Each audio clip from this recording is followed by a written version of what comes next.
l'asseoir si vous le désirez. Mon Dieu est si bon, il prend bien soin de moi.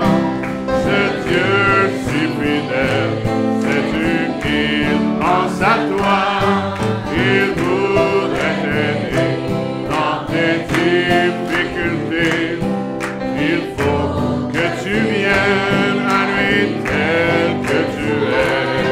Oh Dieu, c'est si bien ce qui te semble lourd, qui te fait mal, te double chaque jour. Il connaît tes besoins, la peur du lendemain.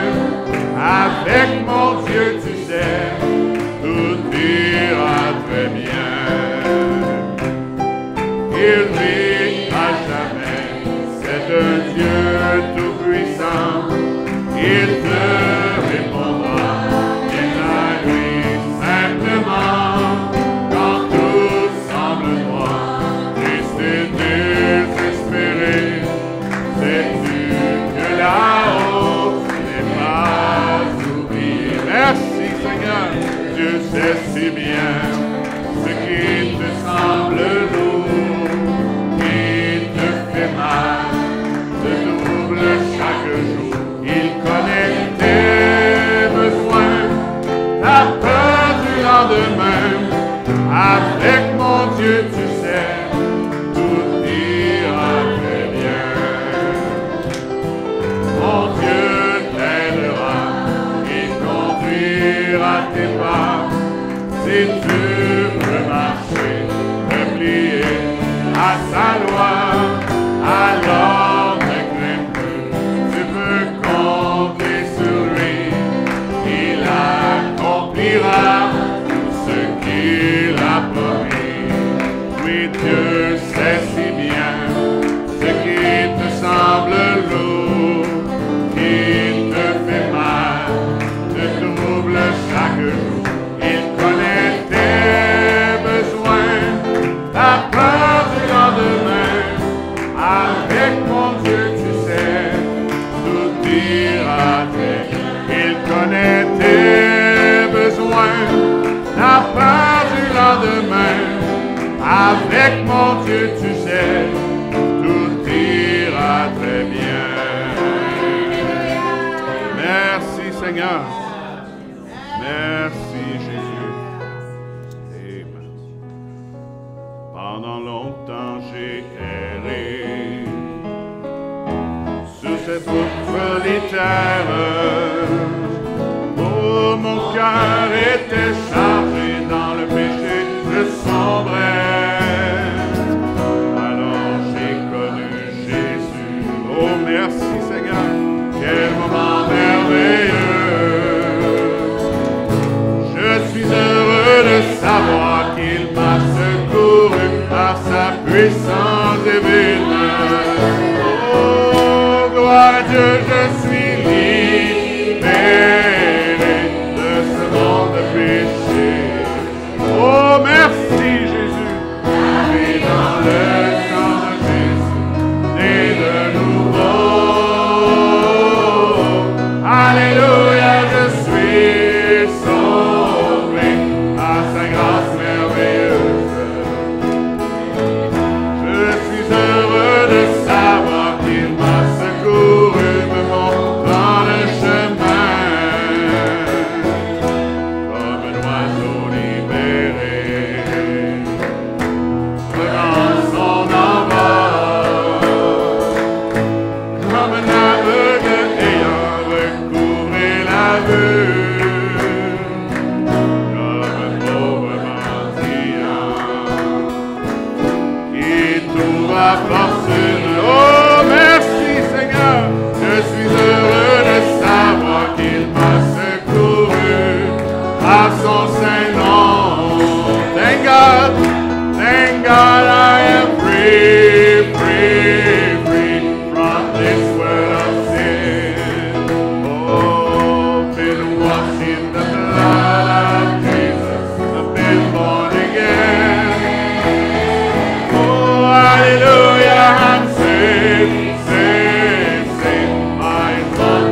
Merci, Seigneur. Oh, merci pour ton secours, Jésus. Amen. Oui, tel que je suis, c'est comme ça qu'il veut qu'on vienne à lui. On n'a rien à faire, c'est lui qui fait le travail. Oh, tel que je suis, sans rien à moi, sinon ton sang versé pour moi, et ta voix qui m'appelle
à toi.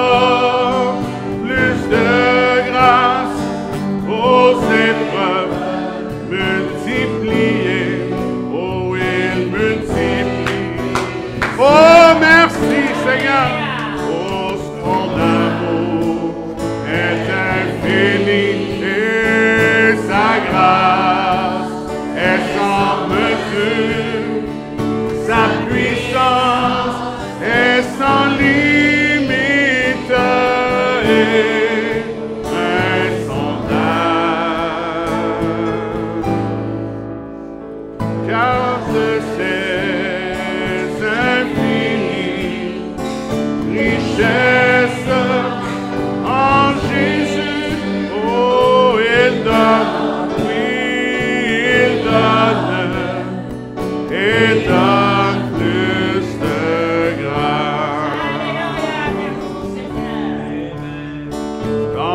sa grâce. Merci, Seigneur, de persévérer. Oh, son amour est infini et sa grâce est sans mesure. Sa puissance est sans limite et insondable. Oh, car de ses infinies richesses en Jésus, oh, il donne, oui, il donne plus de son amour oh, est infini et sa grâce est sans mesure, sa puissance est sans limite et insondable, car de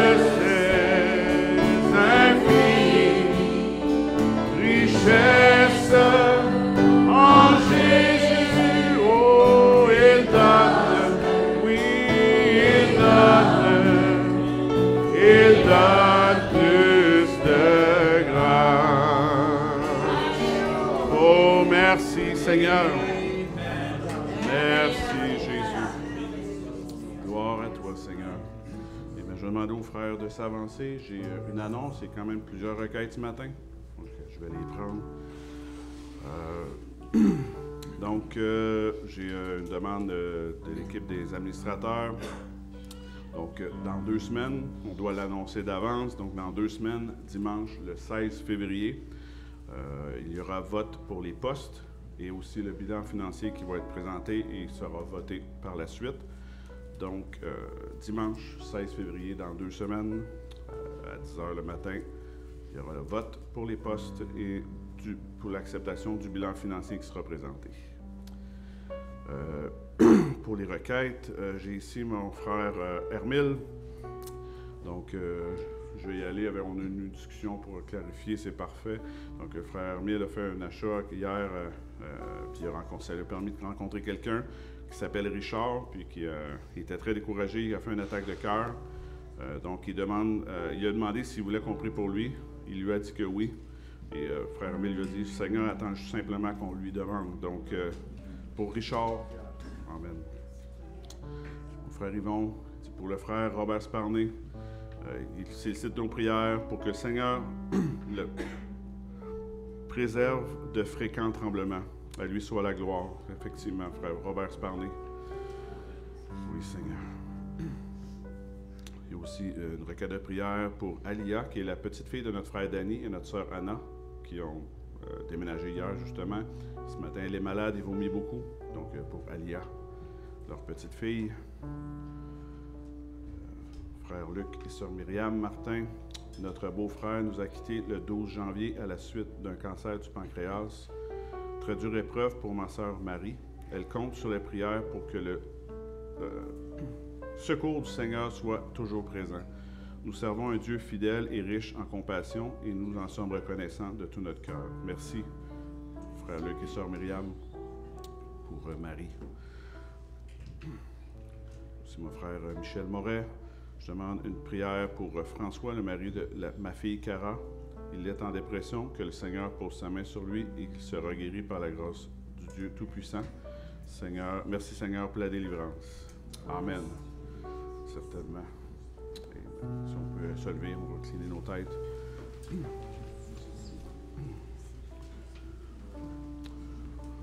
Oui, Seigneur Jésus, encore une fois ce matin, Seigneur, on est reconnaissant, Seigneur.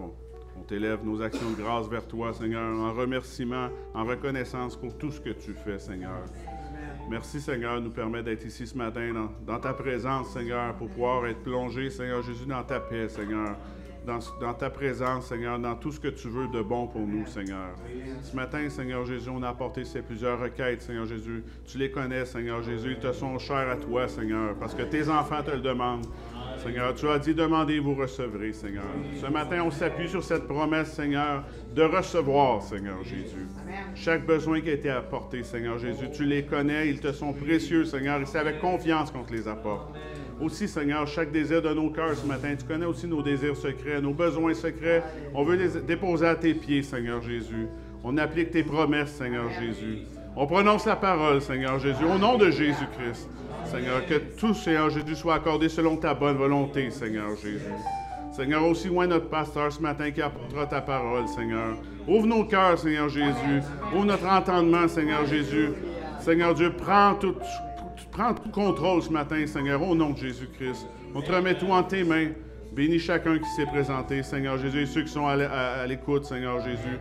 Sois avec chacun de nous, je te prie. On a besoin de toi. On sollicite, Seigneur Jésus, ta présence, Seigneur. Au nom de Jésus-Christ, je te le demande. Amen. Merci, Seigneur. Merci, Jésus. 698, il est un nom béni et saint. Il est un nom béni et saint, un nom divin que nul n'implore en vain. De ce nom vient le salut des humains. Oh, le nom de Jésus, précieux Jésus. Glorieux nom, glorieux nom, glorieux nom. Le nom de Jésus, précieux Jésus. Il est un nom, le seul qui fut donné, non par lequel je puisse être sauvé. Oh oui, de tous les noms, c'est le plus élevé. Oh, le nom de Jésus, précieux Jésus. Oh, glorieux nom, glorieux nom, glorieux nom. Le nom de Jésus, précieux Jésus. Il est un nom qui guérit, qui console. Oh oui, Seigneur, si doux, si beau, qui pardonne et qui sauve, et merveilleux, puissant par sa parole. Oh, le nom de Jésus, précieux Jésus. Oh, glorieux nom, glorieux nom, glorieux nom. Le nom de Jésus, précieux Jésus. Il est un nom qui signifie l'espoir, qui rend heureux, chassant le désespoir. En ce saint nom, Dieu veut nous recevoir. Au doux nom de Jésus, précieux Jésus. Oh, glorieux nom, glorieux nom, glorieux nom. Le nom de Jésus, précieux Jésus. Oh, merci Seigneur. Gloire à toi, Jésus. Comme dernier chant, tu es grand. Oh oui, Seigneur Jésus. Gloire à toi, Jésus. À toi soit la gloire et l'honneur, Seigneur. Oh, nous élevons nos cœurs en adoration, quand nous élevons ton Saint nom. Oui, à toi soit la gloire.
si grand.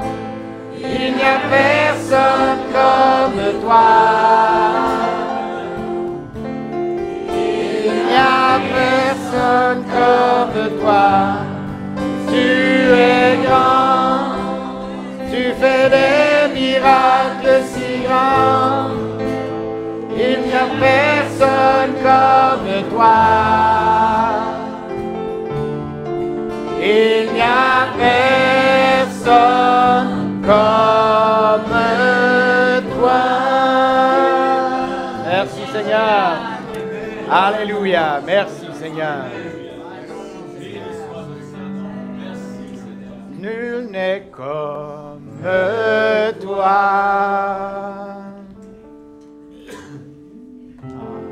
Nul n'est comme toi. Personne n'est comme lui. Amen.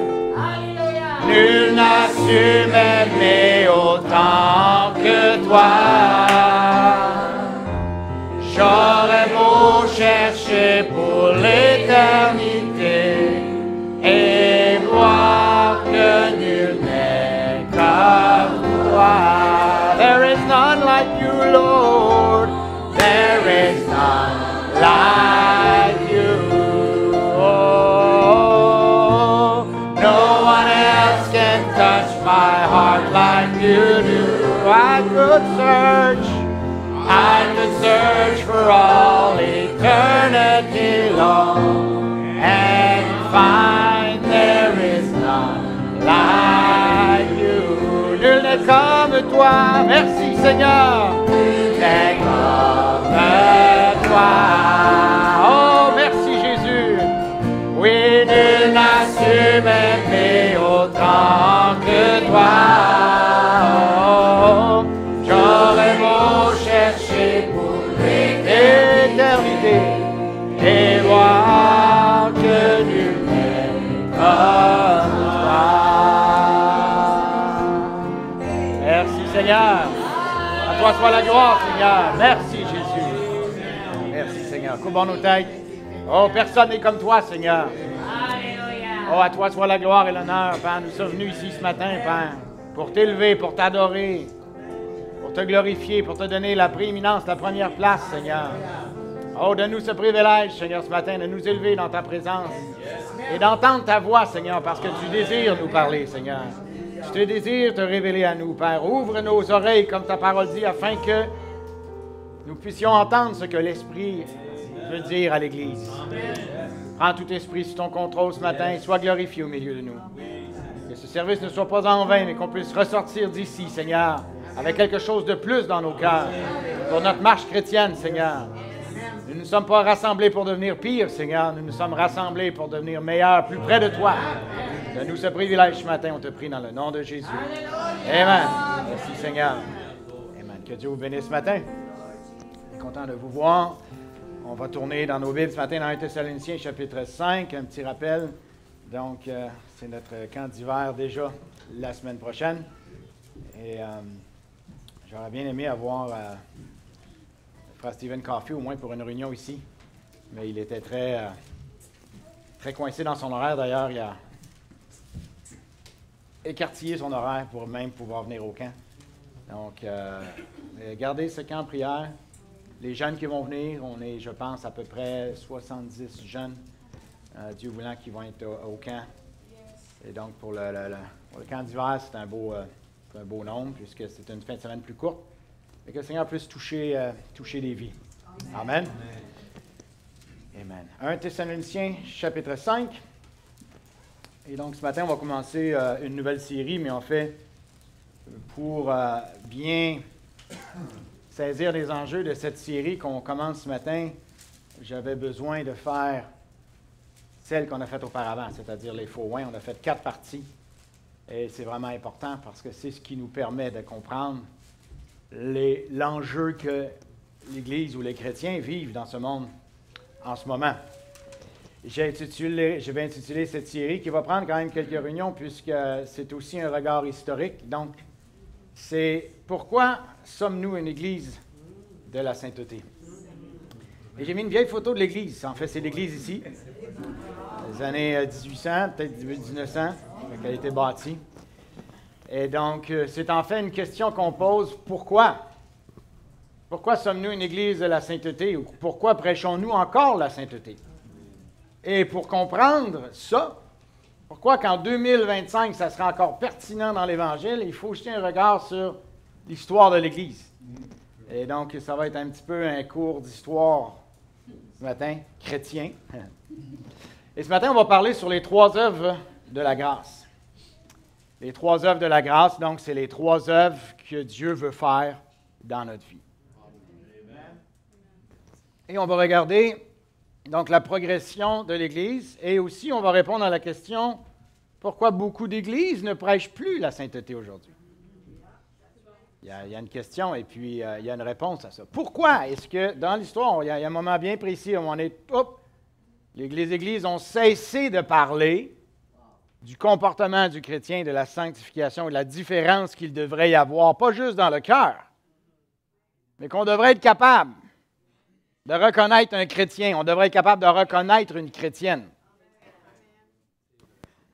Et aujourd'hui, parfois, on arrive à peine à reconnaître les chrétiens parce qu'on a mis tellement l'emphase sur le cœur qu'on a oublié qu'il y a 3 œuvres de la grâce. Et donc, on va le démontrer par l'histoire. Mais d'abord, donc, on va commencer avec 1 Thessaloniciens chapitre 5. Je ne sais pas jusqu'où qu'on va aller aujourd'hui. Dieu voulant, je ne pense pas que c'est moi qui va prêcher dimanche prochain, donc peut-être qu'on va continuer dans l'autre semaine. Mais on va avoir besoin de quelques réunions pour tracer un portrait, puis cette série-là va rester dans les archives spéciales de l'Église, parce qu'on doit comprendre. Vous savez, quand on a une identité en tant qu'Église, on doit comprendre d'où ça vient. C'est-tu un caprice? C'est-tu pour être différent, ou est-ce que c'est parce que Dieu, c'est ce qu'il désire pour son Église? Amen. 1 Thessaloniciens, chapitre 5, verset 21 au verset 24. « Mais examinez toutes choses, retenez ce qui est bon. Abstenez-vous de toute espèce de mal. Que le Dieu de paix vous sanctifie lui-même tout entier, et que tout votre être, l'esprit, l'âme et le corps, soit conservé irrépréhensible, c'est-à-dire qu'il soit conservé sans reproche, lors de l'avènement. L'avènement veut dire la venue de notre Seigneur Jésus-Christ. Celui qui vous a appelé est fidèle et c'est lui qui le fera. Alors on voit très bien ici que ce n'est pas seulement une œuvre intérieure que le Seigneur veut faire, mais il veut atteindre les 3 sphères de notre être. Il veut nous sanctifier dans notre esprit, dans notre âme et dans notre corps. Que Dieu ajoute la bénédiction à sa parole, vous pouvez vous asseoir. Bon, je pense qu'on a mis la table. Amen. On peut manger. Merci Seigneur. Pour ça, on va revenir à une écriture qu'on a lue dans les Fauxoins. Et cette écriture-là, c'est Matthieu 7, verset 13. Jésus nous dit, « Entrez par la porte étroite, car large est la porte, spacieux est le chemin qui mène à la perdition, et il y en a beaucoup qui entrent par là. » Même c'est un peu intéressant, parce que même dans l'histoire de l'Église, quand Dieu, on va voir ce matin comment que, quand l'Église a sombré dans les âges sombres, on appelle en anglais « the dark age », et que ensuite il y a eu une promesse de restauration, c'est ce qu'on va étudier ce matin, et que dans la restauration, le chemin est redevenu étroit.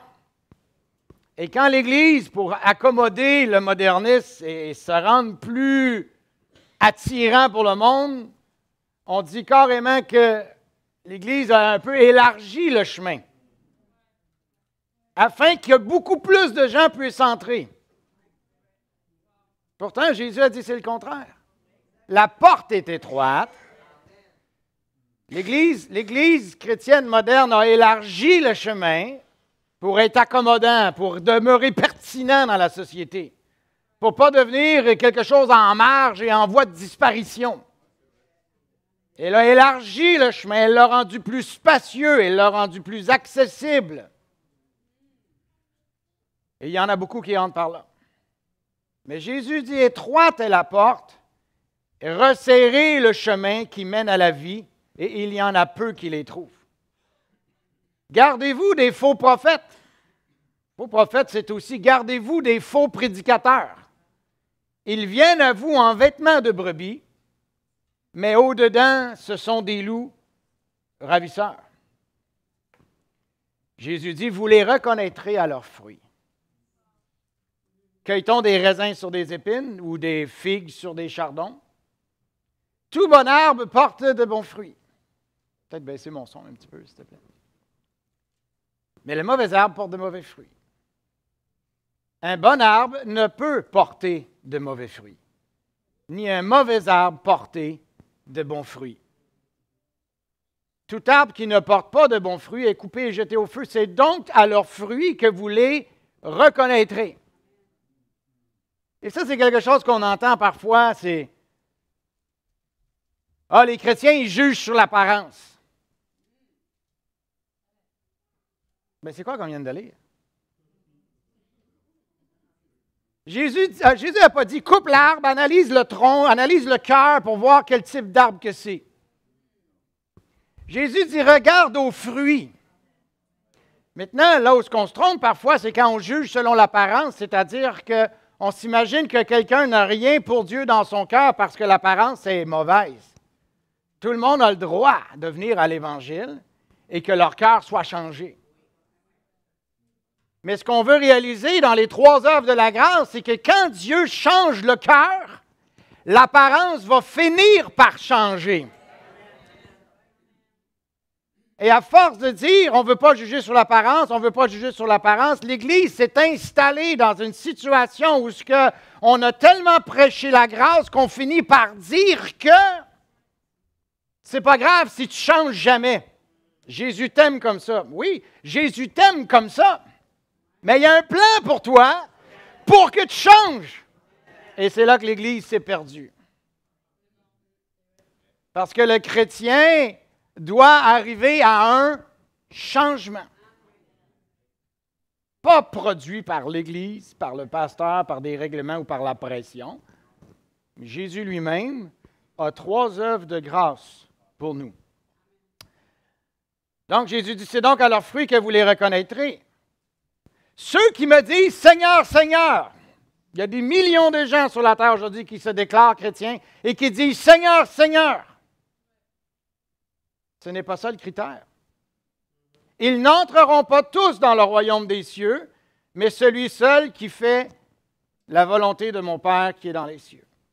Plusieurs me diront en ce jour-là, Seigneur, Seigneur, n'avons-nous pas prophétisé par ton nom? N'avons-nous pas chassé des démons par ton nom? N'avons-nous pas fait beaucoup de miracles par ton nom? On pourrait dire, waouh, ils portaient quand même des fruits. Mais Jésus dit, je leur dirai ouvertement, je ne vous ai jamais connus, retirez-vous de moi, vous qui commettez l'iniquité. L'iniquité, c'est quand on persiste. L'iniquité, ce sont des choses que l'on fait à partir du cœur. Quand on persiste dans cette voie où ce que le Seigneur est venu dans notre vie, nous a révélé, ce n'est pas ma volonté pour toi que tu vives de cette façon. Ce n'est pas ma volonté pour toi que tu pratiques ces choses. Et la personne persiste. Jésus connaît ce qu'il nous a révélé à chacun d'entre nous. C'est pourquoi Jésus dit, quiconque entend mes paroles que je dis et les met en pratique sera semblable à un homme prudent qui a bâti sa maison sur le roc. Et c'est après qu'on rentre dans l'histoire des cas du dimanche, la maison sur le sable, la maison sur le roc. La maison sur le roc, c'est la maison bâtie sur la parole de Dieu. Maintenant, il y a beaucoup d'églises aujourd'hui, beaucoup de Bibles. Mais on veut s'assurer que la Bible que l'on tient n'a pas été retranchée par la théologie ou par l'explication ou en voulant la rendre tellement moderne et accessible qu'on a retranché des choses que Dieu essaie de nous dire. Parce qu'à la fin, il veut une Église qui est semblable à lui. On chante ce chant « Te ressembler, Jésus, te ressembler, Jésus ». Alors, j'ai fait un petit exercice. Vous savez, avec l'intelligence artificielle, maintenant, on peut générer des images. Alors, j'ai un petit test pour vous. On va jouer à essayer d'identifier quoi les arbres qui sont là. Et Jésus nous dit, qu'on reconnaît l'arbre à ses fruits. Donc, on n'a pas besoin de couper le tronc, d'analyser l'intérieur de l'arbre, parce que le fruit qui est là, s'il est bien vivant, il se nourrit la vie du fruit. Le fait qu'il est vivant, le fait qu'il a poussé, vient de la vie qui est à l'intérieur et de la semence qui est à l'intérieur. Puis la Bible dit, nous sommes tous nés dans ce monde, nés dans le péché. On portait les mauvais fruits. Voilà pourquoi la nouvelle naissance, on doit naître de nouveau de l'intérieur. Parce que ça ne donne rien qu'on essaie de se greffer des pommes sur nous si en l'intérieur, notre cœur n'a pas changé. Notre cœur a besoin de changer pour qu'on porte des fruits différents. Amen. Mais si nous déclarons en tant que chrétiens, Dieu a changé mon cœur, les vieux fruits vont flétrir, ils vont faner, ils vont tomber pour que tu portes des fruits à la ressemblance de l'esprit que tu as reçu. Avant, on avait l'esprit du monde. On portait les fruits du monde. La convoitise, l'apparence, tout le flafla, tout ce qui vient avec la déchéance, la perversion, la corruption, la débauche. On portait ces fruits-là parce que c'était la nature que nous avions à l'intérieur. Mais quand le Saint-Esprit, et dans le mot Saint-Esprit, il y a le mot saint qui veut dire saint, sanctifié. On va voir ça tantôt. Sanctifié veut dire séparé, mis à part, différent. On va voir même que, pas ce matin, mais on va peut-être toucher ça dans une note parallèle, mais même Abraham, dans son expérience avec Dieu, Dieu lui a fait une promesse. Abraham a cru Dieu, mais après ça, Dieu est revenu et il a dit, maintenant, sépare-toi. Quitte ta terre, va vers un lieu. Et il est parti, puis dans son premier move pour se séparer, il a amené Lot avec lui. Et il y avait inimitié. Dieu a dit, sépare-toi, je t'ai dit de te séparer, mais tu ne t'es pas séparé entièrement du monde. Et ensuite, il a dit à Lot, il faut qu'on se sépare. Et Lot a choisi Sodome et Gomorrhe. Abraham est resté. Et là, il a pu recevoir la promesse. Et donc, on va voir même que même dans Abraham, dans sa marche, il y avait 3 œuvres de la grâce. Quand Abraham a cru Dieu, wow, Dieu me fait une promesse, c'est merveilleux. Et beaucoup de chrétiens aujourd'hui, ils reçoivent l'Évangile, wow, c'est merveilleux, j'ai accepté Jésus dans mon cœur, wow. Et puis là, on leur donne un tract, puis on dit, ben là, maintenant, tu as été baptisé hier, tu as accepté Jésus dans ton cœur, on leur donne un tract. Maintenant, on va le dire à tout le monde. Et c'est correct qu'on aille dire à tout le monde que Jésus m'a sauvé, mais le problème, c'est quand on envoie le message que l'œuvre de grâce, c'est terminé. Tu n'as pas besoin de t'attendre à d'autres choses. Maintenant, tu deviens disciple, va le dire à tout le monde. Pourtant, Jésus a dit à ses disciples, attendez. Acte 1, attendez à Jérusalem, attendez. Vous allez recevoir une puissance d'en haut. Attendez, Dieu n'a pas fini avec toi.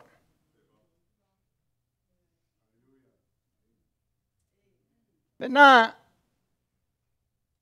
on va faire un peu d'histoire.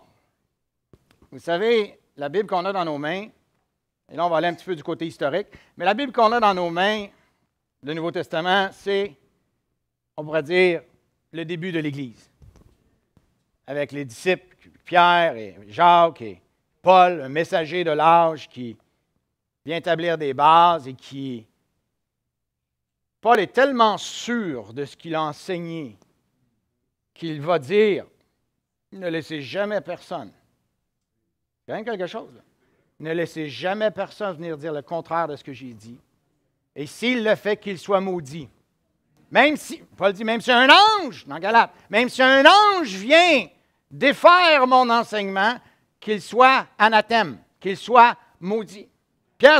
Paul dit, j'ai mis un fondement, prenez garde comment vous allez bâtir dessus. L'Église qu'on bâtit par la suite doit ressembler au fondement qui a été mis. Voilà pourquoi quand on entend, quand Paul a dit ça, c'est pas pertinent, ça s'adressait à l'époque. Ouais, ça, tu sais, Paul, il a un peu exagéré. Si vous entendez quelqu'un qui essaie de défaire l'Évangile de Paul, Paul a mis en garde que ça viendrait. Même Paul a dit, le mystère de l'iniquité agit déjà. Ce rongeur qui voulait venir ronger les fruits, les feuilles et tuer l'arbre. Si l'Église est un arbre, Satan a voulu la détruire. Et Dieu savait qu'elle serait presque détruite. Mais Dieu avait promis, je restaurerai, dit l'Éternel. Et donc, on va regarder depuis Paul jusqu'à aujourd'hui. On ne se rendra pas jusqu'à aujourd'hui, mais on va voir que l'Église est en quelque sorte morte dans l'âge, dans le Moyen Âge. Quand on traduit littéralement, on appelle ça le Moyen Âge sombre. En anglais, on dit « the Dark Ages ». Et c'est quand la véritable Église de Jésus-Christ est devenue, on dirait, underground. Elle est devenue marginale, presque dans les livres d'histoire, on peine à la retracer. Il y a un livre que j'ai en français que Frère Feu m'a donné il y a quelques années, puis c'est l'histoire de cette Église underground qui est constamment persécutée par la grande Église de Rome qui domine le monde entier, les gouvernements, chaque aspect de la vie, les écoles, l'Église, l'éducation, les gouvernements, elle dominait chaque aspect de la société. Il n'y avait pas moyen de pratiquer, d'avoir la liberté de suivre le Seigneur. Mais cette Église-là qui était underground, et le problème, c'est que quand elle était découverte, on brûlait leurs livres, on brûlait leurs écrits. Alors, c'est dur de retrouver. Ils ont tellement été persécutés, ils étaient comme en voie d'extinction. Ce qu'on appelle l'âge sombre. Donc, je vais vous lire un petit texte. Dans la vision protestante, ce que certains appellent le Moyen-Âge sombre correspond à la période où l'Église catholique romaine exerçait un contrôle presque total sur la vie spirituelle, limitant la liberté religieuse et l'accès direct aux Écritures. Cette période est parfois désignée comme l'âge de la suprématie de l'Église ou la grande apostasie par certains courants protestants. La période concernée est d'environ de 500 après Jésus-Christ à 1517 jusqu'à la réforme protestante initiée par Martin Luther. L'apogée du pouvoir du pape et de l'Église est située entre le 11e et le 15e siècle. La caractéristique de cette période, c'est l'accès restreint à la Bible. La Bible était principalement en latin, donc en vulgate, une langue que la plupart des fidèles ne comprenaient pas, et toute traduction en langue du peuple était interdite ou sévèrement punie. Jean Wycliffe et William Tyndale ont tenté de traduire la Bible, mais furent persécutés. Et c'est là qu'en quelque sorte que les vérités ont été perdues. Les chrétiens n'avaient plus accès à la Bible et l'Église, les chrétiens de masse, c'est-à-dire, n'avaient pas, même dans cette image, il y a une Bible là avec, elle est enchaînée. On n'a pas accès à la Bible.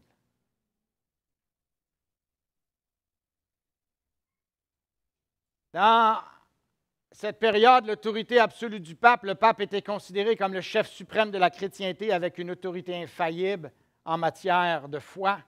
Les rois et empereurs étaient souvent soumis à son pouvoir. Querelle des investitures entre le pape et les empereurs du Saint-Empire romain germanique. Et donc, il dominait sur chaque aspect de la société. Les indulgences, l'Église vendait des indulgences, pardon des péchés contre de l'argent. Ce qui a été dénoncé par Martin Luther dans ses 95 thèses en 1517. Achat et vente de postes ecclésiastiques. Tu voulais être un cardinal? Sors ton argent. Tu voulais être un archevêque? Sors ton argent. Et donc, les postes dans l'Église se sont mis à être mis en vente. L'immoralité. Certains papes et prêtres vivaient dans le luxe et la débauche. Persécution des dissidents. Les mouvements dissidents comme les Vaudois et les Lollards suiveurs furent persécutés, suiveurs de Wycliffe, et l'Inquisition, établie au 12e siècle, traquait les hérétiques. On sait combien il y en a de millions qui ont été tués pour pratiquer leur foi. Jean Hus, réformateur tchèque, fut brûlé vif pour ses critiques envers l'Église. Donc, l'Église est sombrée, on pourrait dire, à point de vue humain, elle est morte. Et ce qui est incroyable, c'est que dans cette mort-là que Dieu avait prophétisé dans la Bible, Dieu avait promis « Je restaurerai ». Je restaurerai, et donc on a ça dans Joël 2, versets 23, 24, 25, 26, qui est une écriture qui est vraiment importante. On n'arrivera pas jusqu'au mouvement du latter rain. Le latter rain, c'est la pluie de l'arrière-saison, qui est un mouvement qui est dans les années 1900, on ne se rendra pas là aujourd'hui, mais la promesse de restauration, c'est-à-dire des âges sombres où l'Église est morte, Dieu avait prophétisé que l'Église ressusciterait et qu'elle serait restaurée et qu'elle redeviendrait ce qu'elle était dans le livre des Actes, mais qu'elle passerait par des étapes de grâce pour être restaurée. Voilà pourquoi que Malachie 4 nous annonce que je vous enverrai, Élie, et rétablira toutes choses, restaurerai. Jésus dit, oui, il est vrai qu'Élie doit venir restaurer toutes choses. Acte nous dit que Jésus, avant sa venue, le ciel le garde. Donc, le ciel garde Jésus, en termes d'image, jusqu'au rétablissement, restauration de toutes choses. Donc, ces choses-là sont prophétisées dans la Bible. Il y a plusieurs versets qui parlent qu'il devait y avoir une restauration. Ça veut dire que l'Église était dans cet état de mort, mais elle allait être restaurée. Et une des promesses, c'est dans Joël 2, verset 23, « Et vous, enfants de Sion, soyez dans l'allégresse et réjouissez-vous en l'Éternel votre Dieu, car il vous donnera la pluie en son temps. Il vous enverra la pluie de la première et de l'arrière-saison comme autrefois. Les airs se rempliront de blé et les cuves regorgeront de mou et d'huile. Je vous remplacerai les années. » Ici, en anglais, c'est « I will restore ».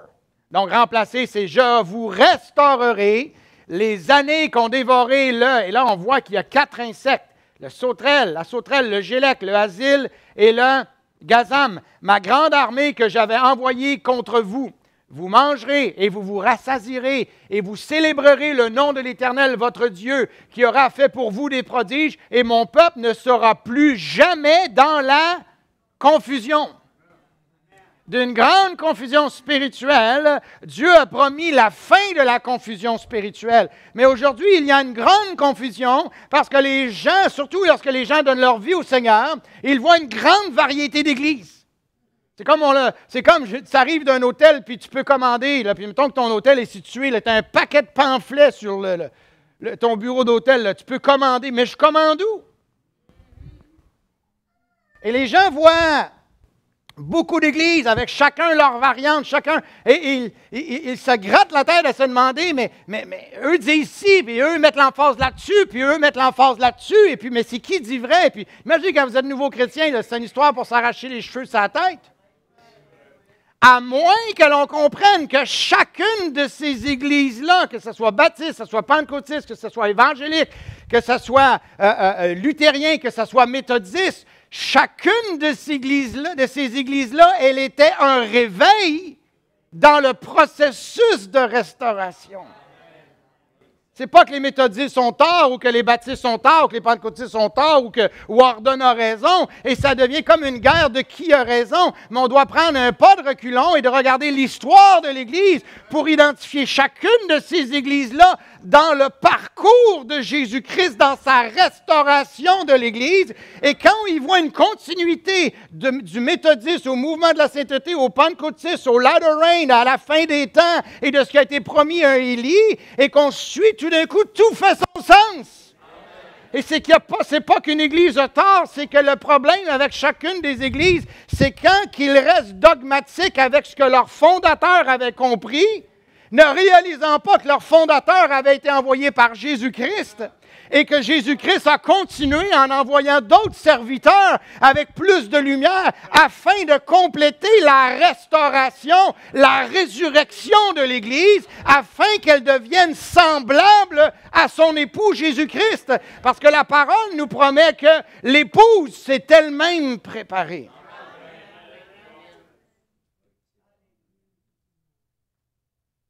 Et donc, il y a eu 4 insectes de destruction. Et voici, ça c'est une hypothèse de ce que ça pourrait être, mais le gazam est un rongeur et donc c'est une larve. Donc en quelque sorte, les 4 insectes de destruction ne sont pas 4 insectes différents, mais ils sont 4 insectes dans une progression. Comme les 20 églises ou 1000 dénominations qui ont toutes leur quelque chose, ils sont toutes une représentation d'une progression. L'erreur que toutes les églises font et que nous ne voulons pas faire, c'est s'arrêter avec ce que Dieu a fait dans le passé et manquant ce qu'il fait maintenant. Donc, le premier stade du gazam, c'est plus une larve qui ronge, qui commence à ronger les plantes. Paul l'avertit, le mystère de l'iniquité. Je suis en train de vous prêcher, l'Église vient de fonder, mais je vous avertis, il y a déjà une larve qui se rentre dans l'Église pour commencer à vouloir enlever la vie. Ensuite est venu le gélec, qui est un stade plus avancé où elle commence à dévorer les cultures. D'un rongeur à un dévoreur, et le chadil, le asile, ou le chazil qui devient un destructeur, stade où la sauterelle devient plus grande et cause de graves destructions. Et la dernière sauterelle mature, forme adulte capable de voler en nuée et de ravager tout sur son passage. Et ça, c'est la trace de Paul, à partir de Paul, quand que l'Église a commencé à sombrer, à retrancher de la parole et à remplacer Jésus-Christ par un prêtre et de confesser un homme au lieu d'adieu, etc. Et puis finalement, elle est complètement... Et donc, ces 4 insectes sont aussi représentatifs des 4 chevauchés de l'Apocalypse, qui ont 4 couleurs différentes, mais le cavalier est toujours le même. C'est Satan, c'est Lucifer qui s'infiltre dans l'Église. Mais ce qui est merveilleux, c'est que quand Satan envoie un cheval ou un insecte, parce que, vous savez, l'Écriture est symbolique, les 4 bêtes ou les 4 puissances de Joël sont aussi les mêmes 4 puissances d'Apocalypse. Mais ce qui est merveilleux, c'est que Dieu va contrer ces 4 chevauchés avec 4 êtres vivants qui sont 4 onctions, qui étaient le bœuf, l'homme, le lion et l'aigle, qui sont des onctions qui accompagnent les 5 ministères. Dieu allait envoyer des messagers pour combattre cette chevauchée de destruction. Et la restauration a commencé avec Martin Luther. Ça a été la fin de l'âge sombre, le début de la restauration, le début en quelque sorte du retour de la lumière. En 1517, Martin Luther affiche ses 95 thèses dénonçant les indulgences et l'autorité papale. Et c'est quand même incroyable qu'un simple, on dit un monk, comment dire un monk? Un moine. Un moine, mais un universitaire, quelqu'un qui en savait énormément. Quand il a commencé à dénoncer avec l'Écriture les mensonges de l'Église romaine et qu'il a traduit la Bible en allemand. Les colonnes de Rome ont tremblé et il y a une brèche qui a été faite.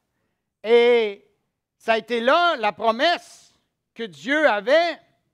Et donc, si on regarde les 7 âges de l'Église, les 7 périodes prophétisées de Paul jusqu'à la fin des temps,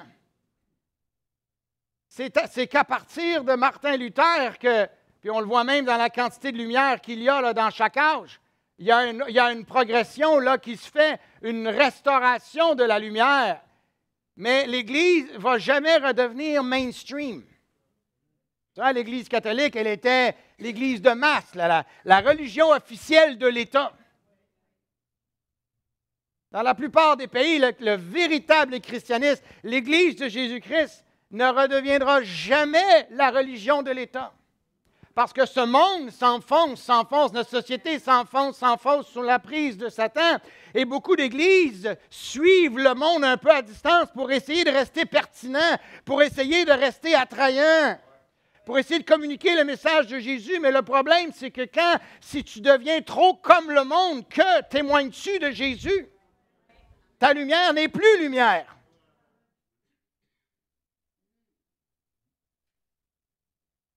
Et donc, Dieu avait prophétisé qu'il y aurait une restauration. Et donc, c'est à partir de Luther, viendra Wesley, Azusa Street, le Latter Rain, Élie, qu'on va comprendre ce que le Seigneur a essayé de faire. Et ce qui est intéressant, c'est qu'on va retrouver comment Dieu a voulu restaurer son Église. On va retrouver les 3 œuvres de la grâce qu'il veut faire dans notre vie. Pourquoi est-ce qu'on se rabat à l'histoire?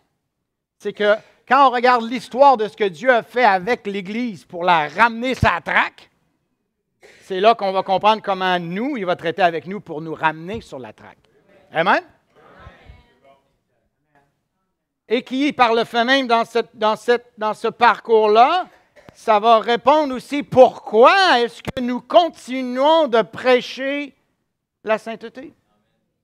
Et pourquoi la majorité des églises évangéliques ont choisi d'abandonner la prédication de la sainteté.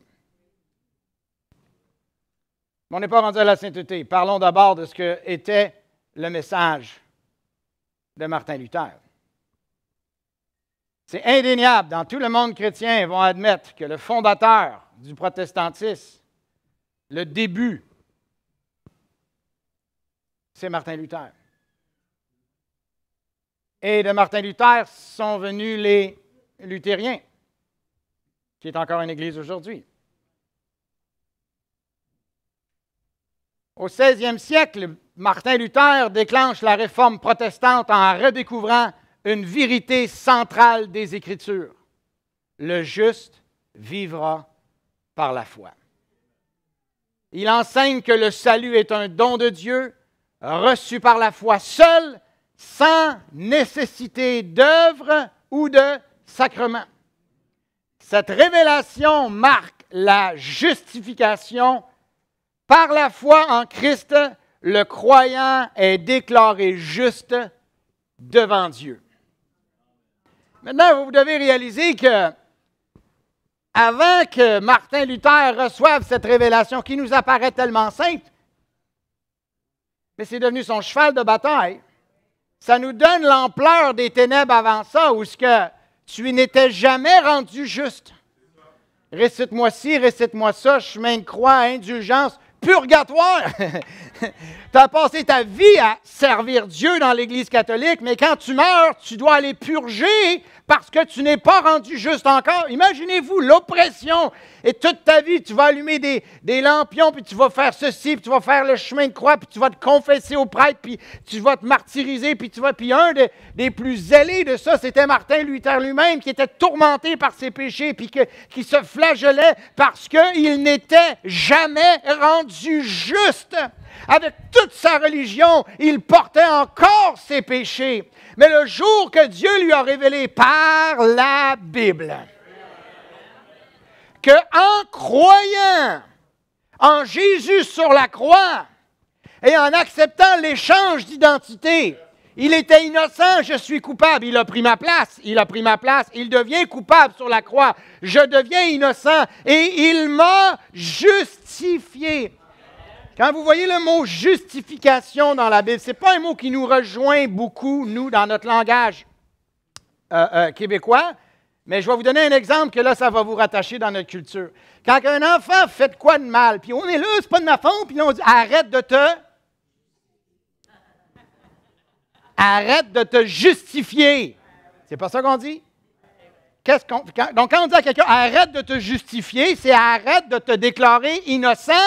T'es coupable. Donc, quand Dieu nous justifie, il nous déclare innocents.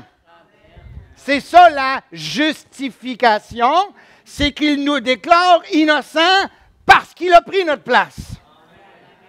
Et ça, c'est devenu le fondement du christianisme ressuscité. C'était tout dans la Bible, ça. Et bien plus, les 3 œuvres de grâce, Paul les possédait. L'Église primitive le possédait, mais ça s'est perdu.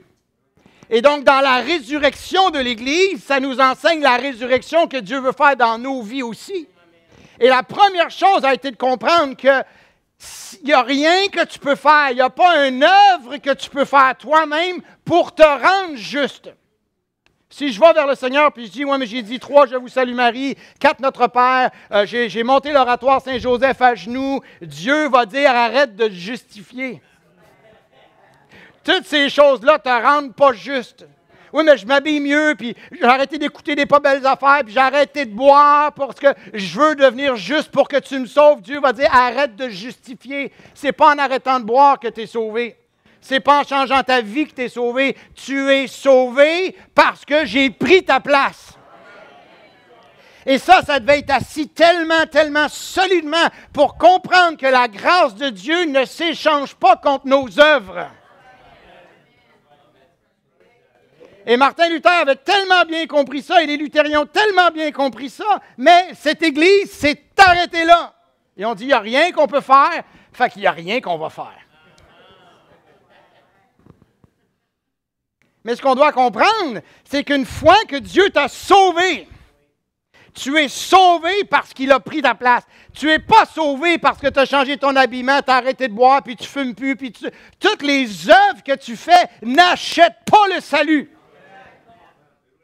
Et le salut par grâce doit être tellement solidement. Et donc Dieu a permis que Luther le prêche, le martèle, tout en fumant son cigare. Si vous étudiez la vie de Luther, puis vous étudiez tous ses écrits, il y a bien des choses qui nous... Bien des choses qu'on ne serait pas d'accord avec Luther. Beaucoup de choses qu'il enseignait. Il croyait encore dans le baptême des enfants. Il croyait encore à plusieurs choses qu'il avait lui-même hérité de l'Église catholique. Mais Dieu faisait que commencer à restaurer. Et Luther a joué son rôle pour rétablir le fondement. Imaginez si son message avait été mélangé avec Dieu te sauve, mais là, il va falloir aussi que tu enlignes tes flûtes. Tu ne peux pas vivre comme tu vivais avant. Les gens auraient retombé dans le catholicisme, dans leur tête, de dire, ben c'est par grâce, mais il faut encore que je fasse bien des affaires. Alors, son message a été par grâce, seul, sans œuvre, pour asseoir ça bien comme il faut. Et c'est là que l'Église mainstream chrétienne aujourd'hui est retombée dans le piège de par grâce seule, sans œuvre, point. Mais on doit mettre une virgule. Parce qu'une fois que tu as compris, je suis sauvé parce qu'il a pris ma place. Si je pouvais faire une seule chose pour être sauvé, Christ est mort en vain. Mais Christ est mort parce qu'il n'y avait rien que je pouvais faire pour me sortir de ce trou-là. Mais une fois qu'il a sorti ton char du fossé, il n'y a rien que tu pouvais faire. Tu sais, quand tes 4 roues tournent dans le beurre, puis que le dessous de char est à côté bien comme il faut dans la neige, là, tu le sais, il faut que j'appelle le towing. Non, je vais encore essayer. OK. Je n'ai pas le choix, là. Je vais faire un fou de moi. Quand il t'a sorti du fossé, tu peux dire, c'est par grâce, il n'y a rien que je pouvais faire pour sortir de là. Mais là, le problème du chrétien, après, ça a été dit, ben, je reste là. Parce qu'il n'y a rien que je peux faire pour sortir de là. Non, tu es déjà sorti. Là, mets ton char sur drive, parce que là, il veut t'amener quelque part. Non, non, non, moi, j'ai rien à faire, c'est juste par grâce. C'est là que les lignes s'embrouillent. Mais on ne les brouillera pas tout de suite. Parce qu'il y a eu une restauration, puis là, on va rentrer dans la deuxième œuvre de grâce. Mais le problème, c'est pendant que le Seigneur restaure, puis que la deuxième œuvre de grâce, troisième œuvre de grâce, le message d'Élie, pendant ce parcours-là, il y a des églises qui débarquent. Il y a des églises qui débarquent et qui perdent une des œuvres de la grâce. Parce que ce n'est pas tout le monde qui va suivre la progression de la restauration de Jésus-Christ. Donc, la première œuvre de la grâce, c'est quoi? La justification. Il t'a rendu juste.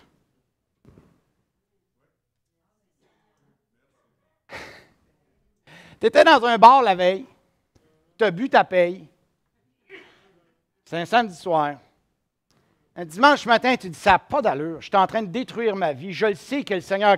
Tu traînes jusqu'à l'église, tu sens encore le fond de tonne.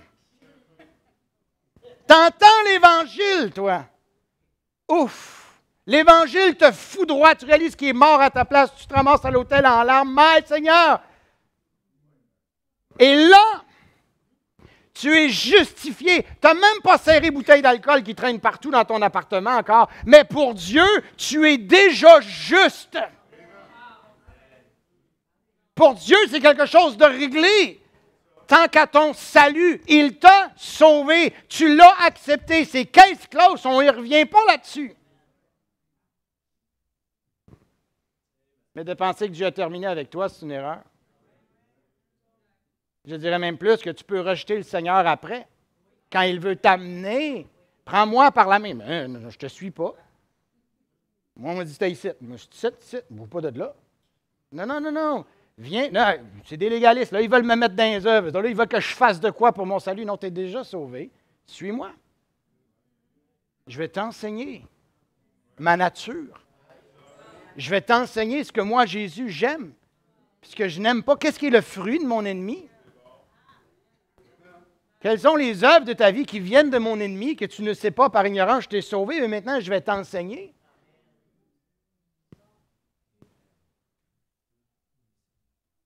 Non, la justification, c'est être rendu juste. Tu n'es pas rendu juste parce que tu as enlevé une bouteille de bière de ton appartement puis que tu as nettoyé ton appart. Non. Tu as été rendu juste quand tu l'as accepté. Comme Abraham. Quand Abraham, la Bible nous dit, quand Abraham a cru Dieu, il a été rendu juste. Il n'était pas encore séparé. Il n'avait pas encore reçu le Fils promis. Mais face à Dieu, c'était déjà réglé.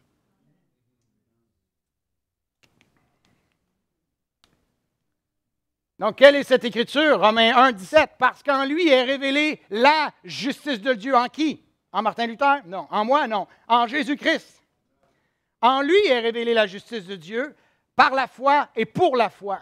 Selon qu'il est écrit, le juste vivra par la foi. La foi, c'est quoi? Je crois en Dieu. Je crois dans ce qu'il a fait pour moi. Il n'y a personne qui va m'enlever ça. Amen. Garde-les. Laisse personne t'enlever ton salut. C'est gratuit et ça ne s'échange contre rien. Ni aujourd'hui, ni plus tard. Ni jamais. Mais est-ce que l'œuvre de grâce est terminée? Non. Ton salut est terminé? Oui. Hein, on prend notre temps, là. Que c'est là qu'on se perd. Quand Dieu vient nous demander quelque chose après, j'aimerais que tu fasses ceci. J'aimerais que tu enlèves ça de ta vie. Mais je ne comprends pas. Moi, je pensais que je t'ai sauvé. Ben oui, tu es sauvé. C'est justement parce que tu es sauvé que ton char peut avancer.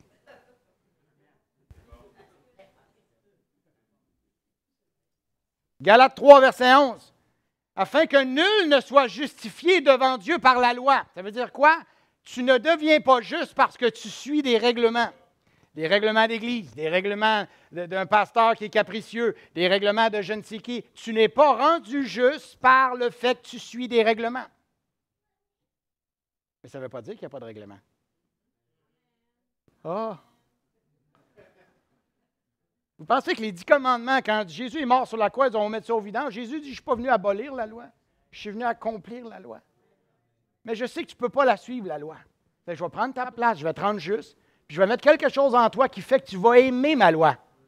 Dieu va plus loin. J'écrirai ma loi dans vos cœurs.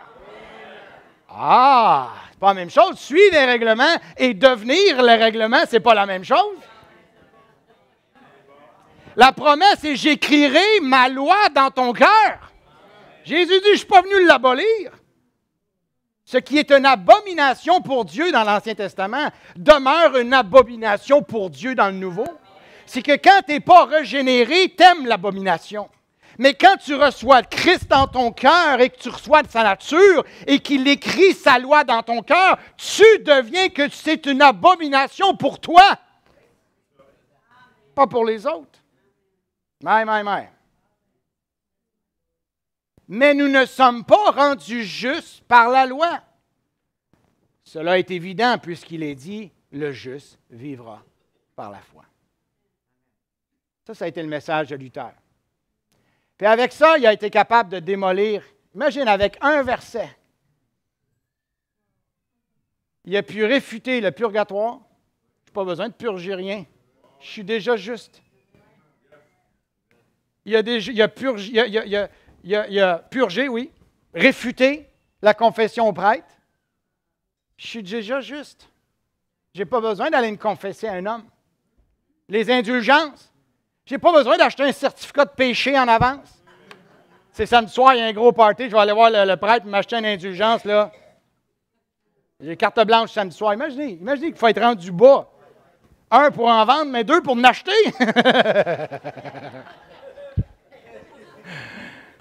Vous savez, pour qu'il y ait de l'abus et des atrocités spirituelles, ça prend du monde qui en achète aussi. Il faut être 2 pour danser. Mais quand tout le monde le fait, à l'époque, tout le monde faisait ça. Imagine, tu te présentais à la taverne avec ton indulgence. Yes, sir! C'est party à soir! Imagine le Seigneur.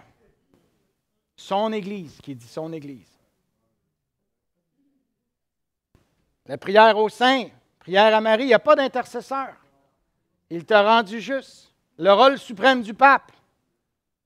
Le célibat obligatoire des prêtres. La messe comme sacrifice renouvelé de Christ. Ça, c'est que l'Église catholique enseignait que quand ils te donnent, ils refont le sacrifice. Pour les chrétiens, dans la Bible, c'est symbolique, mais pour eux, c'est littéral. L'hostie devient littéralement la transsubstitution. Un grand mot. C'est juste ceux qui ont été à l'école qui peuvent dire. Mais quand on le brisait, on refaisait le sacrifice. Tandis que la Bible dit, le sacrifice a été fait une fois pour toutes. Il n'a pas besoin de mourir une autre fois.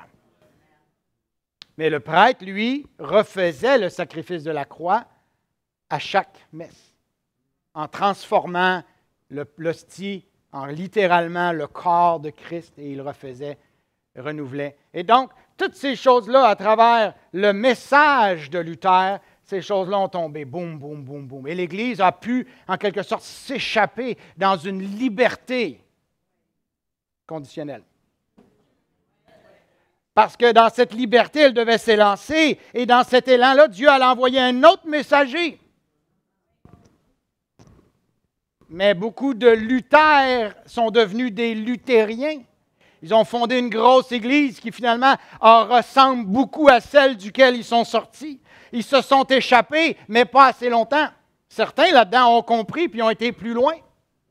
Puis on va voir maintenant ce qui nous amène à la deuxième œuvre de grâce. C'est quelle heure? 11h20. Ça va bien. Ça va pas bien, mais ça va bien. Ça va pas assez vite, mais c'est pas grave. Prenons notre temps. Donc, c'est la résurrection de l'Église par le message de Luther.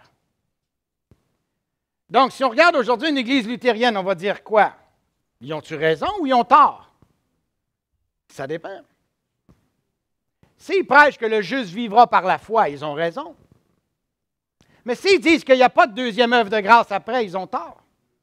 Et ils empêchent le Saint-Esprit d'agir dans leur vie.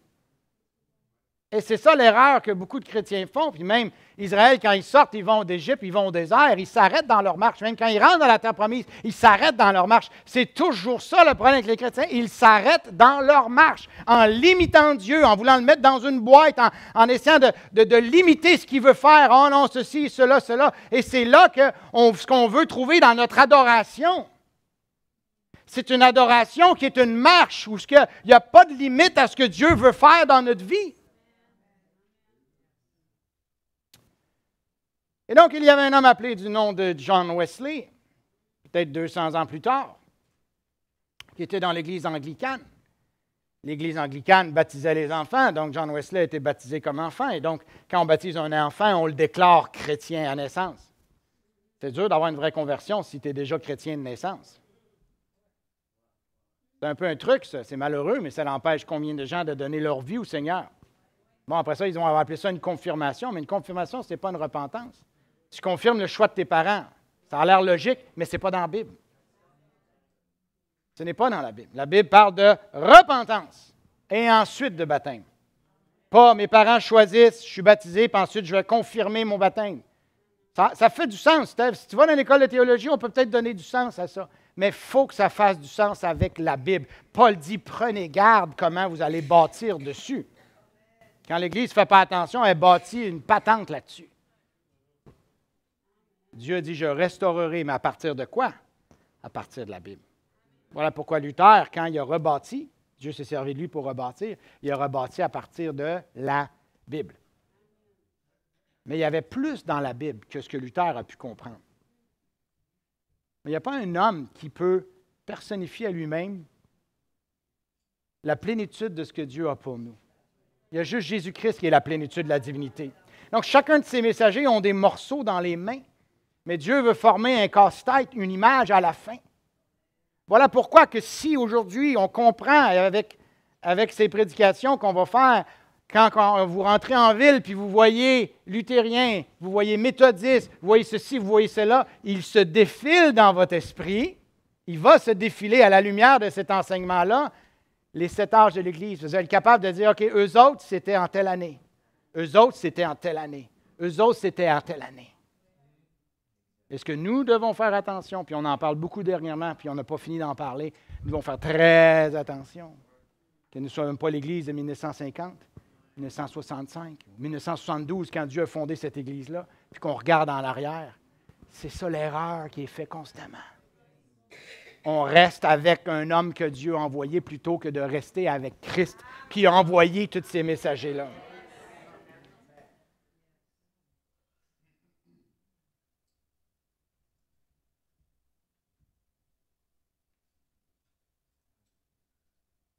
John Wesley, bien que chrétien depuis plusieurs années, de naissance, par baptême, ayant été nommé diacre en 1725 et ordonné ministre en 1728, donc lui était en Angleterre comme ministre anglican, John Wesley n'était pas converti. En 1735, il partit en mission en Amérique, en Géorgie, avec l'espoir d'évangéliser les Amérindiens et de fortifier sa propre foi. Cependant, son séjour fut un échec spirituel et personnel, l'amenant à réaliser qu'il lui manquait une véritable assurance du salut. Sa conversion eut lieu le 24 mai 1738 à Londres lors d'une réunion religieuse sur Aldersgate Street. Cet événement fut précédé, donc un petit peu avant cet événement-là, il est tombé sous l'influence déterminante de Peter Bowler, un prédicateur morave qui enseignait avec ferveur la doctrine de la justification par la foi seule, telle que prêchée par Martin Luther. Maintenant, ce qui est incroyable, puis en étudiant, quand on étudie l'histoire de l'Église, tout prend son sens. Le produit du ministère de John Wesley, c'est la continuité du message de Luther. On nous a enseigné ça depuis des années. Mais historiquement, maintenant, hier, en étudiant, j'étais juste comme « wow ». Parce que historiquement, le lien s'est fait. La lumière est littéralement passée de Luther à Wesley. Pas juste indirectement, directement. Bowler encouragea Wesley à chercher une foi vivante plutôt qu'une simple adhésion intellectuelle aux doctrines chrétiennes. Ce soir-là, en écoutant la lecture de la préface de Luther au commentaire de l'Épître aux Romains, Wesley, ça c'est son témoignage, ressentit son cœur étrangement réchauffé, comprenant qu'il pouvait pleinement faire confiance à Christ seul pour son salut. Jusque-là, bien que pieux et discipliné, il luttait avec des doutes et une tentative infructueuse d'obtenir la paix par ses œuvres. Cette expérience marqua un tournant décisif transformant son ministère et l'amenant à prêcher avec puissance la justification par la foi et la sanctification. Et donc, c'est en lisant le message de Luther que Wesley a compris l'expérience de la justification et la première œuvre de la grâce.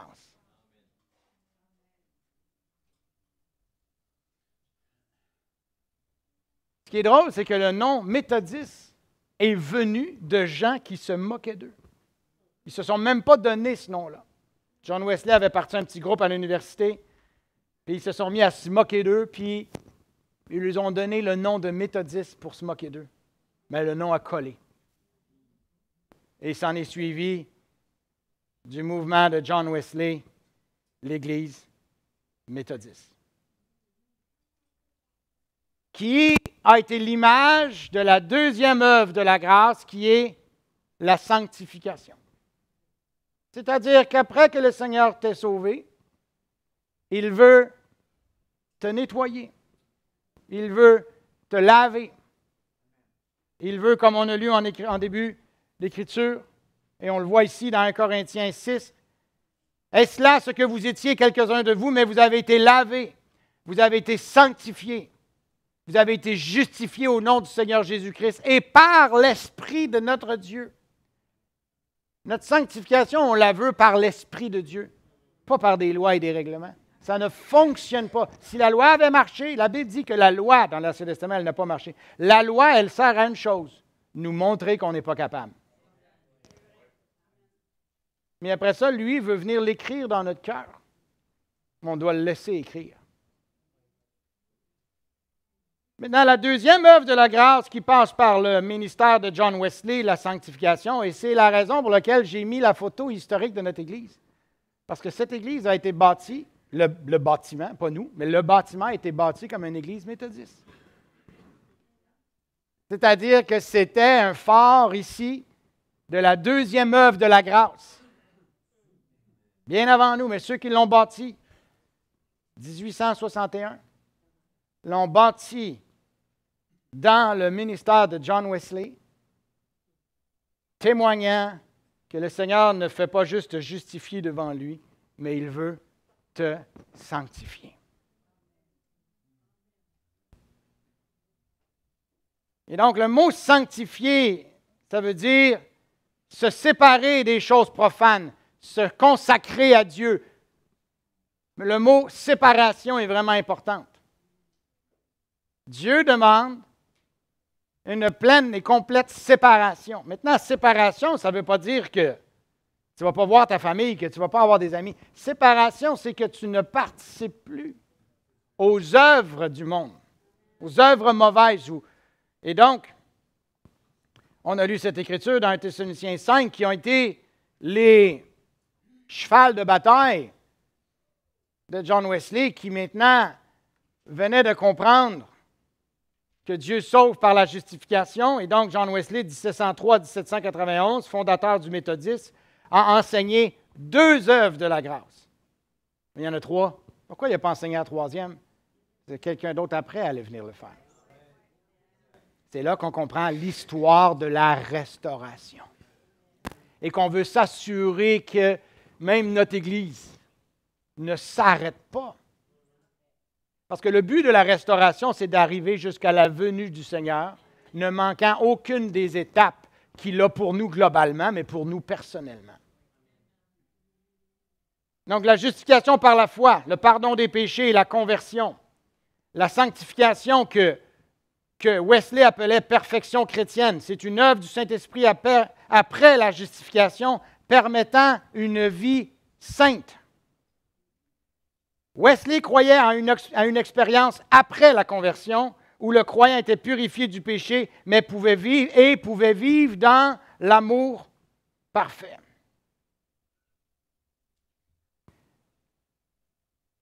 Maintenant,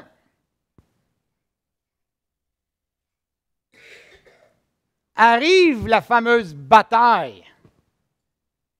Est-ce que c'est les œuvres ou la foi?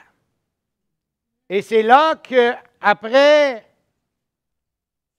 il a fallu qu'arrive la 2e œuvre de la grâce, il est arrivé la 3e œuvre de la grâce. Mais avant de parler de la 3e œuvre de la grâce, et d'ailleurs, je ne pense pas qu'on va avoir le temps, il est déjà 11h30. Mais l'Église a commencé à se débattre avec cette question.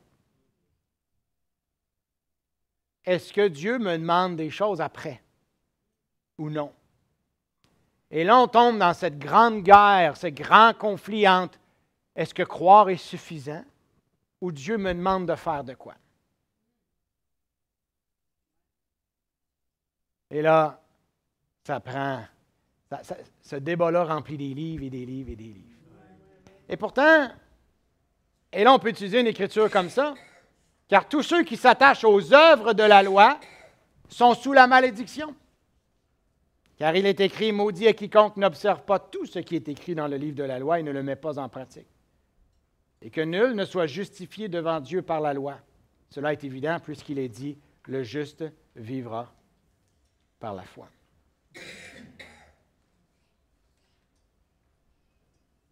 Et donc arrive ce débat, est-ce que Dieu me demande de suivre un code de conduite? Non. Dieu ne demande pas de suivre la loi, Dieu ne demande pas de suivre un code de conduite. Dieu nous demande de le suivre, lui. Dieu nous demande de le suivre, lui, et de suivre sa parole. Et aujourd'hui, c'est juste une introduction, on va aller un peu plus loin dans cette série pour comprendre ce que Dieu nous a révélé dans notre âge à propos de ce monde, à propos des origines des choses qui se pratiquent dans notre société. La Bible dit que Dieu ne tient pas compte des temps d'ignorance. Mais quand Dieu nous le montre et que nous ne sommes plus ignorants, nous sommes face à un choix. Si le Seigneur me révèle que des choses sont en abomination pour lui, si je ne le savais pas, je ne le sais pas, la Bible dit que Dieu ne tient pas compte des temps d'ignorance. Mais nous ne pouvons plus plaider l'ignorance une fois que Dieu nous enseigne. Mais ça doit être enseigné. Et malheureusement, pour beaucoup de places, ce n'est plus enseigné. La sanctification n'est plus enseignée parce que la sanctification est vue comme la prédication de la loi. Ils vont appeler les groupes qui prêchent la sanctification, ils vont dire « Ah, ça, c'est des groupes légalistes. » Ils essayent de se rendre justes en devenant meilleurs. Mais on vient de le prêcher ce matin. Ce n'est pas ce qui te rend juste. C'est l'inverse. C'est parce que Dieu t'a rendu juste. Que toi, en retour, tu demandes au Seigneur, comment je peux te servir? Est-ce que ma vie doit être une insulte pour toi? Ou elle doit être en harmonie avec toi? Qu'est-ce qui t'insulte, Seigneur? Qu'est-ce qui te pue au nez, Seigneur? Qu'est-ce que ton Église dit, Seigneur, Seigneur, que tu vas rejeter? On a fait des miracles, je vais te rejeter parce que tu persistes dans l'iniquité. Tu fais des miracles, tu dis Seigneur, Seigneur, mais tu persistes dans les abominations. J'ai envoyé ma parole, j'ai envoyé des messagers. Tu les refuses. C'est Jésus, ce n'est pas une Église qui peut déclarer que quelqu'un a fait ça. Mais Jésus dit à la fin, et ce qui est marquant, c'est qu'il dit à la fin, je le dirai ouvertement. Ça veut dire qu'en ce moment, il ne le dit pas ouvertement. Je termine avec un segment. On n'ira pas jusqu'au 3e œuvre de la grâce aujourd'hui. On va s'arrêter au 2e. Mais parlons de cette bataille entre les œuvres ou la foi. Romains 4, verset 1. Que dirons-nous donc qu'Abraham, notre père, a trouvé selon la chair? Car si Abraham a été justifié, donc si Abraham a été rendu juste par les œuvres, il a sujet de se glorifier, mais non pas devant Dieu. C'est là qu'on va voir qu'il y a des choses que Dieu considère et il y a des choses que l'homme considère. Car que dit l'Écriture? Abraham crut Dieu et cela lui fut imputé à justice. Le fait qu'Abraham croit en Dieu, ça l'a rendu juste. Justifié, c'est ce que Paul dit. Or, le salaire de celui qui travaille est regardé non comme une grâce, mais comme une dette. Mais pour celui qui ne travaille point, mais qui croit en celui qui justifie l'impie, sa foi lui est imputée à justice. C'est donc par la foi, afin que ce soit par la grâce pour que la promesse soit assurée à toute la semence, non seulement à celle qui est de la loi, mais aussi à celle qui est de la foi d'Abraham, qui est le Père de nous tous. Il dit tout ça pour dire, étant donc justifiés, donc rendus justes par la foi, nous avons la paix avec Dieu par notre Seigneur Jésus-Christ, qui par la foi nous a aussi fait avoir accès à cette grâce dans laquelle nous demeurons fermes et nous nous glorifions dans l'espérance de la gloire de Dieu. Donc Paul déclare le chrétien juste, rendu juste par la foi. Mais quand nous arrivons, je n'ai pas ici dans Jacques, je vais essayer de le retrouver, je ne l'ai pas mis dans mes notes, mais Jacques, lui, nous dit que la foi sans les œuvres, la foi est morte.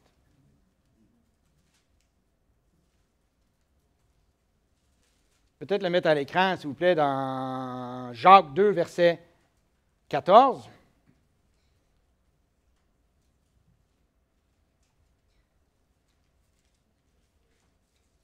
Jacques 2, 14.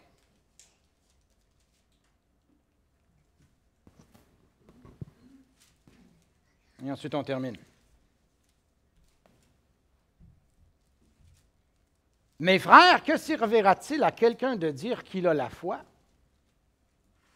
s'il n'a point les œuvres? Là, on dirait que la Bible se contredit. Hein? Parce qu'il y en a un qui dit la foi est suffisante, mais il a ajouté devant Dieu. Mes frères, que servira-t-il à quelqu'un de dire qu'il a la foi s'il n'a point les œuvres? Cette foi peut-elle le sauver? Prochain. Et si un frère ou une sœur, on peut skipper au verset Non, lisons-le. Et que quelqu'un de vous leur dise, allez en paix, chauffez-vous et vous rassasiez, et vous ne leur donniez point ce qui leur est nécessaire pour le corps, à quoi cela sert-il? Il en est de même de la foi. Si elle n'a pas les œuvres, elle est morte en elle-même. Mais quelqu'un dira, tu as la foi et moi j'ai les œuvres. Montre-moi ta foi par tes œuvres et moi je montrerai ma foi par mes œuvres. Donc on peut rester au verset précédent. Et donc, ce que Jacques enseigne ici, c'est que notre foi, si elle n'a pas... Allons verset 20. Mais ô homme vain, veux-tu savoir que la foi sans les œuvres est morte? Ça revient, les œuvres, en fait, c'est les fruits.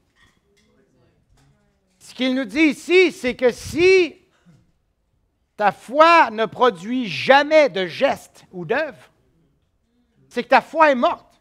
C'est comme un arbre, tu passes, c'est un pommier, c'est ça, là, à l'automne, tu vas voir, ça va être incroyable. Tu arrives à l'automne, il n'y a pas de pommes.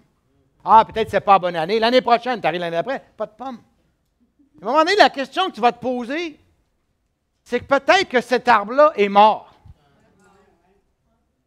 Et c'est la même chose, à force de dire aux chrétiens, ça se passe dans ton cœur, ça se passe dans ton cœur, ça se passe dans ton cœur, mais on doit prêcher qu'à partir du moment que c'est dans ton cœur, un jour ou l'autre, des fruits vont sortir.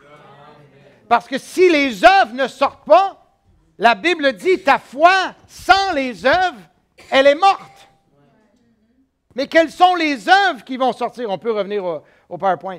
Les œuvres qui vont sortir, ce sont les œuvres de la grâce. Ça va être les œuvres que le Seigneur nous donne de faire. Il va s'accompagner quelque chose avec notre foi. Et donc, l'erreur que beaucoup de chrétiens font, la question n'est pas les œuvres ou la foi. La question, c'est qu'est-ce qu'on met en premier? L'erreur, c'est quand on met les œuvres avant la foi. Quand on met les œuvres avant la foi, on essaie de greffer à l'arbre des pommes. Laissez la nature de Christ imprégner votre cœur. Laissez la foi de l'Évangile rentrer dans votre cœur. Laissez cette nature produire les fruits qu'elle va produire. Mais la foi vient de ce qu'on entend. Et de ce qu'on entend, la parole de Dieu. Amen. On a des baptêmes ce matin. On peut demander aux gens qui se font baptiser d'aller se préparer. Aussi, les musiciens peuvent s'avancer. On va traduire la troisième œuvre de la grâce, bien qu'on n'a pas le temps ce matin d'aller parce que l'heure est déjà avancée. Mais dans la restauration, et on va revenir à ça, la prochaine fois qu'on va enseigner là-dessus. Mais la troisième œuvre de la grâce, la Bible appelle le baptême du Saint-Esprit. Et quand Jésus dit à ses disciples, « Restez à Jérusalem », il leur recommanda de ne pas s'éloigner de Jérusalem, Jésus avant de partir, mais d'attendre ce que le Père avait promis et ce que je vous ai annoncé, car Jean a baptisé d'eau, mais vous, dans peu de jours, vous serez baptisés du Saint-Esprit. Et verset 8, ça dit, « Vous recevrez une puissance, le Saint-Esprit survenant sur vous. » Et je peux vous dire, sans la puissance du Saint-Esprit dans nos vies, c'est difficile de vivre la vie chrétienne parce qu'il manque quelque chose. Et ça va être notre sujet à la prochaine réunion. Mais même Paul a rencontré des chrétiens et il leur a posé la question, « Avez-vous reçu le Saint-Esprit après avoir cru? » Le Saint-Esprit, ils disent, « On n'a jamais entendu qu'il y avait le Saint-Esprit. » La Bible dit, Paul leur imposa les mains. On l'a ici. Apollos était à Corinthe. Paul, après avoir parcouru les hautes provinces de l'Asie, vint à Éphèse. Il trouva certains disciples et leur dit, « Avez-vous reçu le Saint-Esprit après que vous avez cru? » Troisième œuvre de la grâce. Maintenant, Wesley n'a pas prêché ça. Wesley est resté avec la sanctification. Mais des hommes sont venus après Wesley et commençaient à prêcher. Il y a une troisième œuvre de la grâce. Il y a une promesse qu'après que tu as cru, quelque chose descend d'en haut. Mais eux, Paul prêche à des chrétiens qui ont déjà été évangélisés par un autre qui ne prêchait pas ça. Ils ont dit, nous n'avons même pas entendu dire qu'il y avait un quelconque Saint-Esprit. Pourquoi? Parce que Jean les avait baptisés d'eau en vue de la repentance. Mais quand on est baptisé d'eau pour la repentance, on n'est pas juste baptisé d'eau pour la repentance, parce que la Bible nous dit, quand nous sommes baptisés au nom de Jésus-Christ, vous recevrez le don du Saint-Esprit. On n'est pas juste baptisé dans la grâce, mais on est aussi baptisé d'eau afin que lui nous baptise de feu. Et c'est une réelle expérience vécue qui change un christianisme intellectuel à une expérience vécue à partir du cœur qui enflamme nos vies. Amen.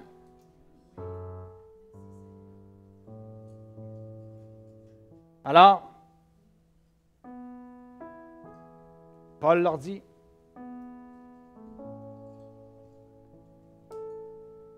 il avait été baptisé du baptême de Jean, alors il les a rebaptisés au verset 5. Ils furent baptisés au nom du Seigneur Jésus. Et qu'après que Paul eut imposé ses mains sur eux, le Saint-Esprit descendit sur eux, puis ils parlaient en diverses langues et prophétisaient. Le baptême du Saint-Esprit est une expérience concrète, vécue, qui change la vie de quelqu'un. Amen. Courbons nos têtes. Seigneur Jésus, que ton nom soit loué, Père. Nous ne voulons pas arrêter ton œuvre, Seigneur. Nous voulons suivre la lumière. Nous voulons suivre ce que tu fais, Seigneur. Et je te prie, Père, que l'on puisse se regarder soi-même ce matin, même en tant qu'Église. Est-ce que nous arrêtons dans les œuvres de ta grâce ou est-ce que nous poursuivons? Sommes-nous ouverts, Seigneur? Ben, nous ne voulons pas faire arrêter ta grâce dans nos vies. Bénis cette assemblée, bénis ceux qui vont entendre, Seigneur, afin que cela puisse apporter les réponses. Pour comprendre, Seigneur, la confusion aujourd'hui. Chaque Église représente un réveil qu'il y a eu. Mais Seigneur, ce qu'on veut, c'est rester réveillé. Et ne pas s'endormir avec quelque chose qu'on a reçu auparavant, en regardant en arrière et en étant tellement heureux qu'un jour, quelque chose s'est passé. Non, nous voulons nous attendre que ce matin, quelque chose se passe. D'être en communion avec toi et de suivre ta lumière. Donne-nous de rester réveillés, Seigneur. Garde-toi, méfie-toi de ne pas tomber endormi. Et que l'on puisse veiller et prier comme tu nous l'as demandé, Seigneur. Accorde-le, Père, dans le nom de Jésus. Amen. Merci, Seigneur. Merci, Seigneur. On peut se lever.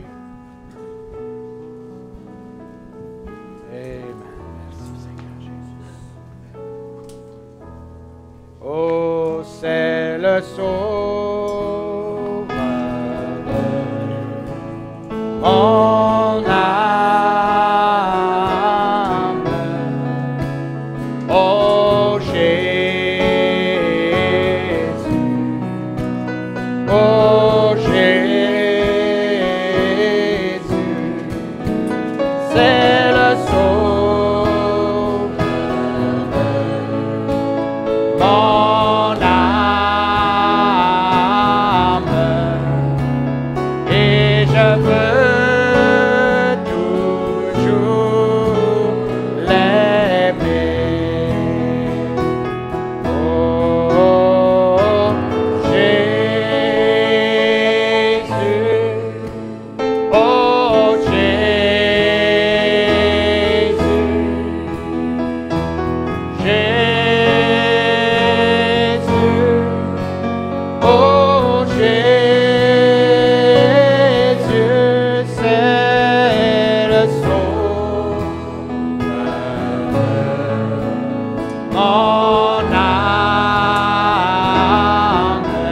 Seigneur, et je veux toujours l'aimer.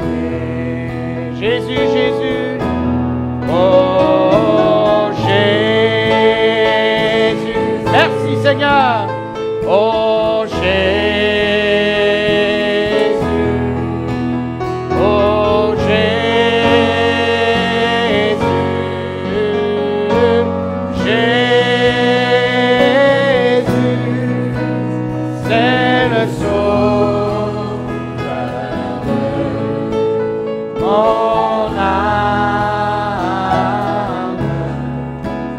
Et